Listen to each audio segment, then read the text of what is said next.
And for today's episode, I kind of want to just go through 20 things that I've learned in my 20s because I feel like there is this high expectation of our 20s to be the best time of our life. And for some of us, it won't be. For some of us, it will definitely be. There are always going to be ups and downs in anyone's life. But I just want to give people a little bit of take some of the anxiety off of growing up and just also kind of help other people maybe not make the mistakes that I did in my 20s. So yeah. I guess just to start off, I'll start off with my first lesson that I learned in my 20s, which is to not let society's exaggerated portrayal of adulthood fool me. I'm not trying to let all the movies, ideas, and expectations of what a 20-something should do inform what I do. And I'm not going to also let that make me have a very rose-tinted lens view of how life will be, say, in college and postgraduate life.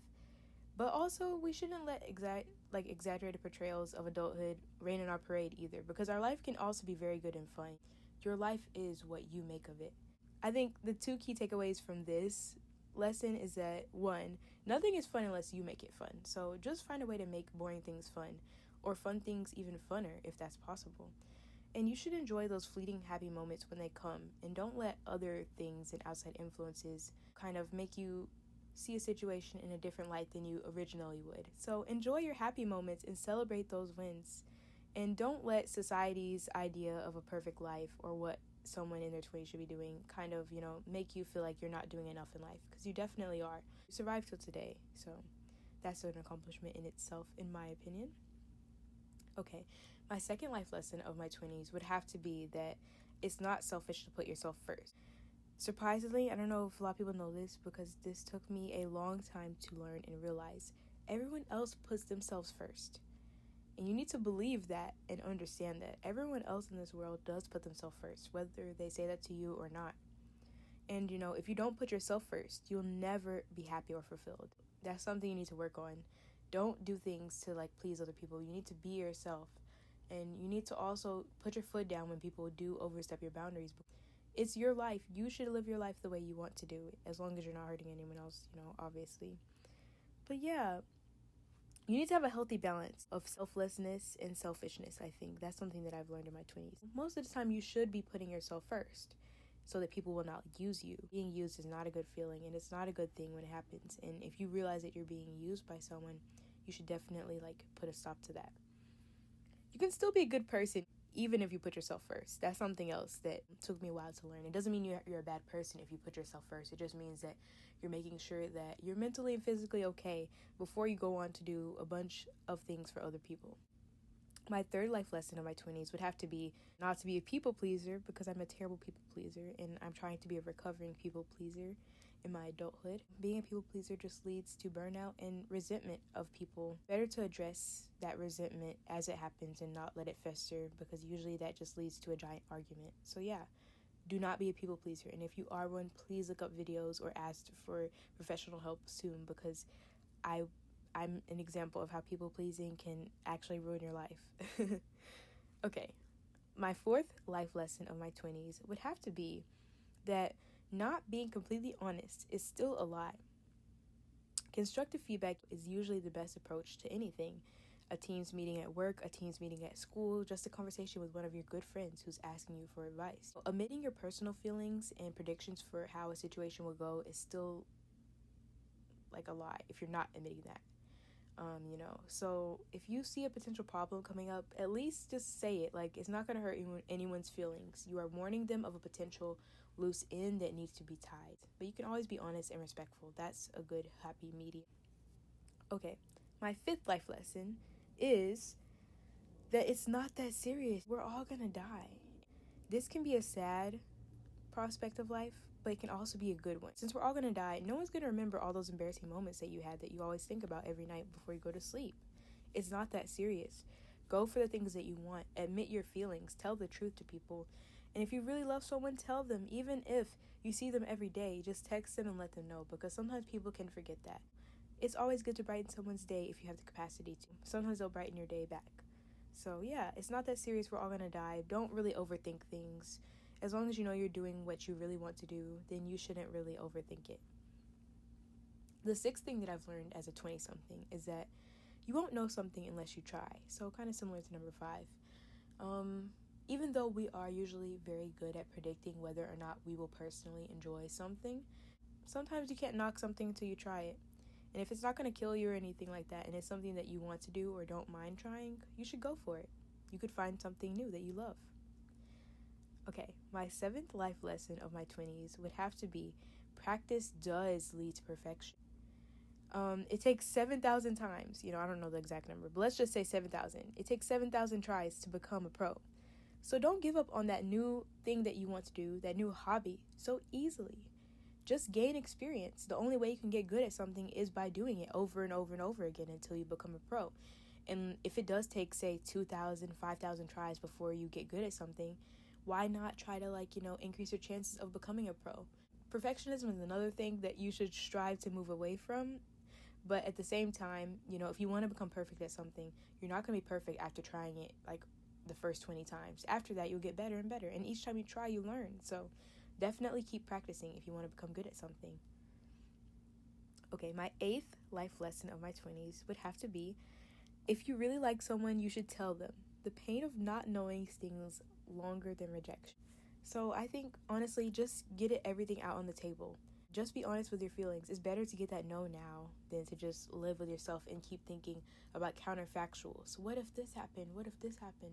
Well, you won't know unless you ask. So go ahead and tell them. Be honest with people. Number 9, my 9th life lesson. Treat others the way that you want to be treated, and make sure that you treat yourself as well as you treat others if you are a people pleaser. So yes, that's another word of advice to my people pleasers out there. Treat yourself how you treat others for once. Kind of separate yourself from yourself and think of yourself as a friend that you would do anything for. Your ride or die. What would you give yourself today? Take care of yourself. Think of yourself as much as you think about others in your life. Okay, so my 10th life lesson is to cherish those moments with family. You may be away from home for a good portion of your life post-grad, and our time here on this earth is very limited, so cherish those moments with your family.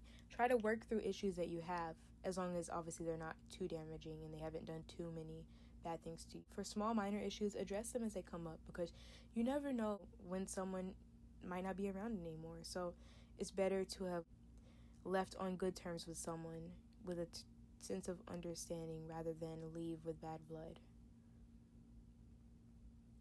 Life lesson number 11. Okay, you're stuck with yourself for a lifetime, so you might as well make it fun.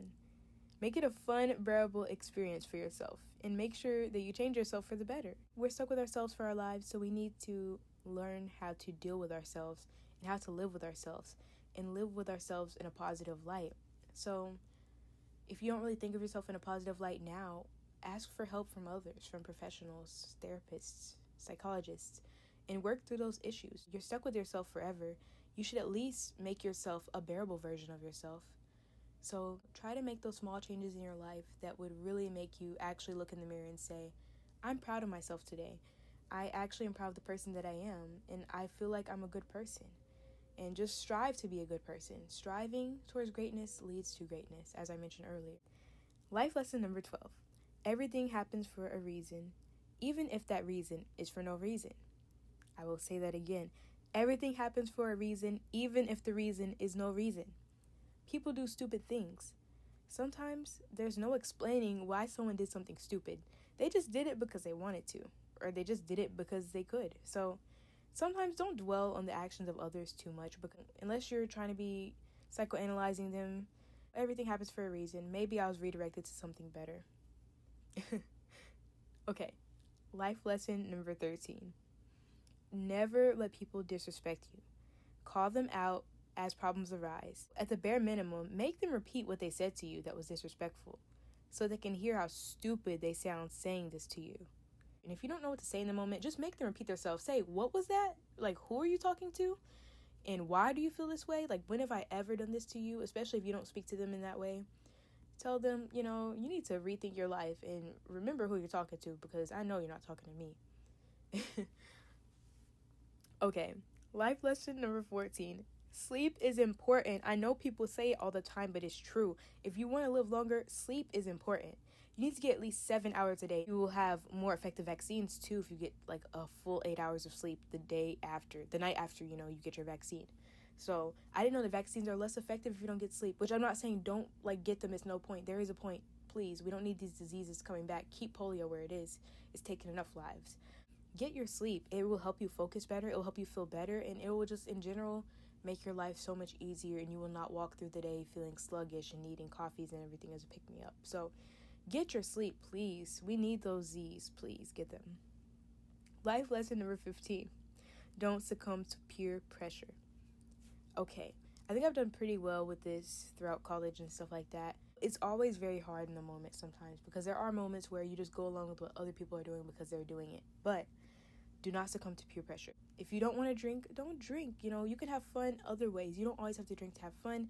But if you want to, just make sure you're safe. Even if someone is not looking at you in that moment, you know the right thing to do, and you know the thing that you want to do. So don't feel like the only way to have friends is to do what they're doing. If they don't respect that you might have a different opinion on something, or if they don't respect that you don't want to do something that they're doing, they're not probably the friend for you. So yeah, don't do things that you don't want to do. Now, if you want to do something, just do it. Just make sure you're safe. Don't let people pressure you into doing something that you genuinely don't want to do and it goes against your principles and morals as a person. Life advice number 16. No one knows what the frick they're doing. I'm going to tell you this now. I'm in my 20s and I thought I have everything figured out. No, I don't. I'm jobless right now in my room talking to myself. Come on.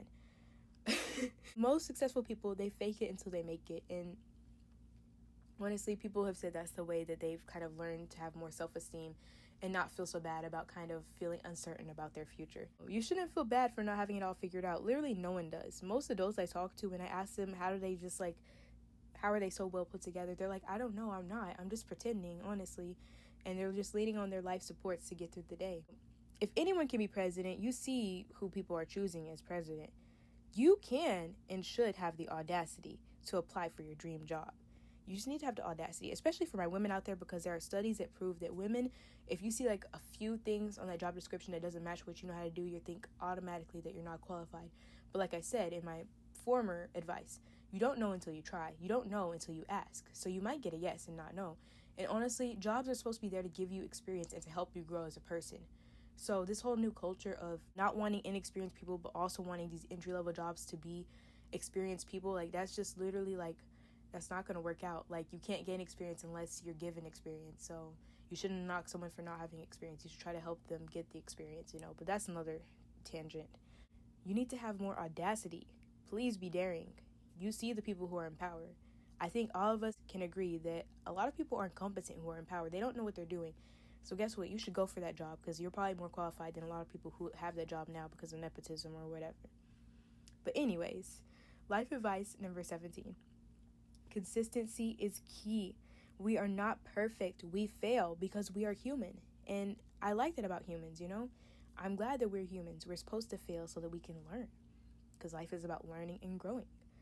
But yeah, just being consistent will help you a lot with a lot of different things. Just keep trying, and you need to build that muscle memory so that you can form healthy habits and also become a pro at whatever thing you want to become a pro at. So yeah, consistency is key. Just stay consistent. Even if you're not good, just keep posting, keep doing the thing that you're doing, keep trying every day. Trying is kind of what gets your brain thinking, okay, look, this is a habit I'm forming. I'm going to keep doing it and keep doing it. And then eventually you will become good at the thing that you really want to become good at.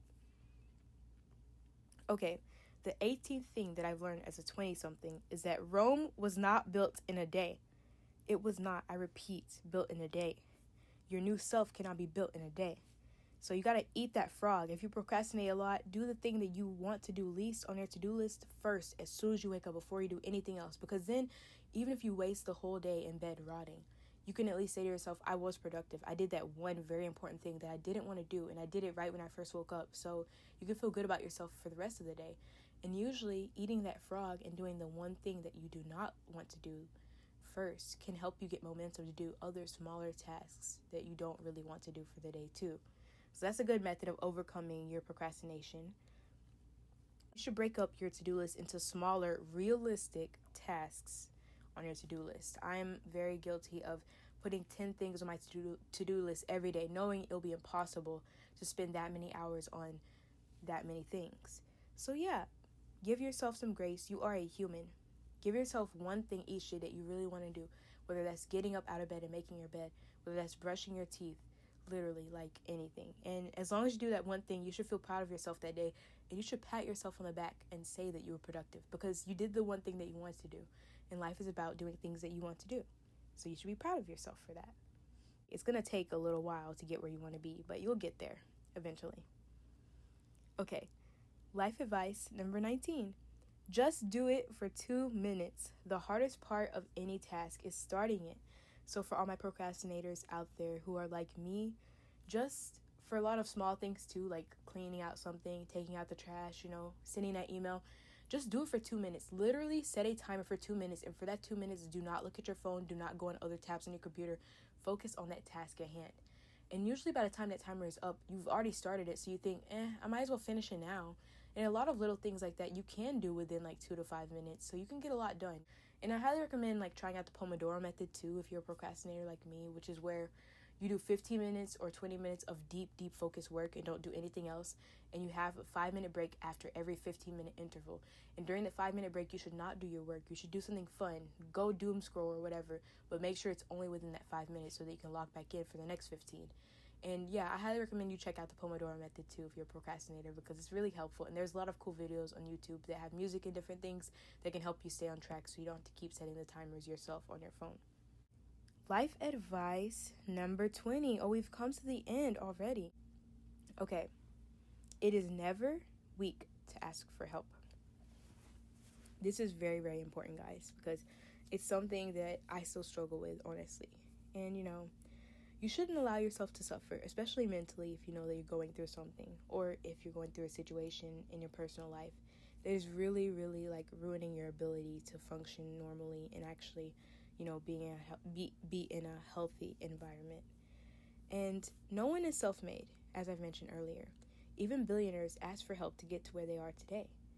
So why do it yourself when you can do things better and even faster with other people's help?